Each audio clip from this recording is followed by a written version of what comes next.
அன்னபூரணி திரைப்படம் சர்ச்சையை ஏற்படுத்திய நிலையில் நடிகை நயன்தாரா வருத்தம் தெரிவித்துள்ளார்.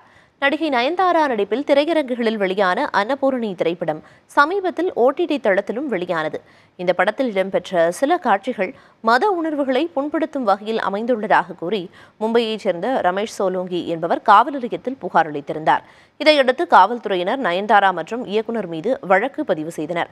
பின்னர் நெட்ஃபிளிக்ஸ் OTT தளத்திலிருந்தும் அன்னபூரணி திரைப்படம் நீக்கப்பட்டது.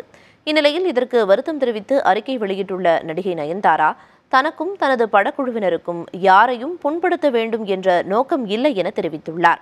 பிறருக்கு உத்வேகம் அளிக்க வேண்டும் என்ற நோக்கத்துடனேயே இந்த படம் தயாரிக்கப்பட்டதாகவும் யாரையும் துன்பத்திற்கு ஆளாக்க வேண்டும் என நினைக்கவில்லை என்றும் நயன்தாரா கூறியுள்ளார்.